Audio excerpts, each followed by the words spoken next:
Through tomorrow, the largest Latino-focused event in the country, featuring entrepreneurs, corporate leaders, lawmakers, and Latino and Latina thought leaders. And it's right here in San Diego. It's called Latitude and has returned to San Diego at the Manchester Grand Hyatt for its fourth year. In addition to big-name speakers, there are other opportunities, including networking. Joining us to talk about how this event has grown is co-founder Gary Acosta. Welcome.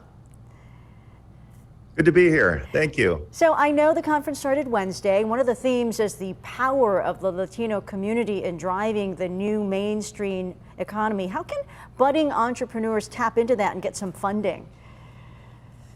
Yeah, so it's one of the pillars of the event this year is really what we call matchup, and that's matching up Latino-led startups to capital sources, mentors, partnerships, and so forth.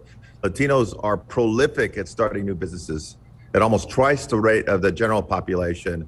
But the Latino businesses tend to be small and stay small. And one of the goals that we have with Latitude is to change that.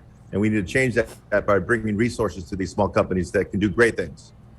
Just want to let our viewers know we're showing some footage from previous conference. Of course, this was pre-pandemic video they're looking at there. How has Latino spending changed over the years? Well, Latinos are now driving growth in the U.S. economy in many different ways. Our spending power is approaching $2 trillion. And one of the reports that we released at this event is called the Latino GDP report, which showed that the Latino community in the United States, if it were a standalone country, would be the 7th largest economy in the world. Wow, that's incredible.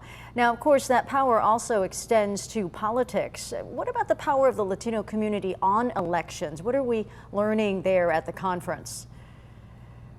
Yeah, so I mean, this is a nonpartisan event, but we take on issues that are relevant to the Latino community and the broader economy, like immigration, like Latino representation in the media, and like access to capital. These are all issues that are facing the Latino marketplace. One of the things that I think is really, really important for people to understand about Latinos is that we are also the youngest demographic in the country. We are approaching 50,000 Latinos every month who turn 18 years of age. So of course, that's the voting age, and that just is giving you a sense of the increasing power of the Latino vote coming forward. What do you think is the biggest misconception that non-Latinos have when it comes to the Latino community? Well, there are a lot. Frankly, I think most people think the Latino community is made up of people who have a lot of immigration problems, who have economic problems, who are in the lower tranche in terms of our economic ladder. And the fact is actually the opposite.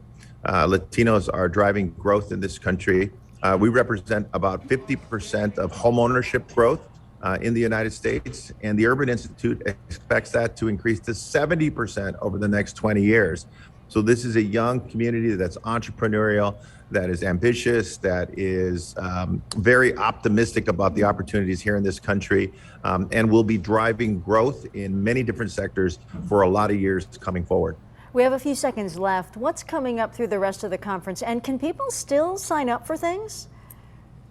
Yeah, you can actually sign up for a day pass right now and come and see what's remaining. We have the remainder of the day and tomorrow. This morning is a conversation around capital with some of the largest sources of capital in the United States. And this afternoon will be focused on matchup. We'll actually have the matchup participants on the main stage who will be competing for capital, sort of our mini Shark Tank. And then tomorrow is going to be a focus on Latinas. At our luncheon tomorrow, which will be the closing luncheon, we will represent the United States. So lots of fun stuff still to be had.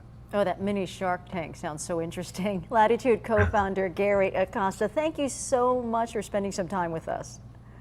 My pleasure. Thank you.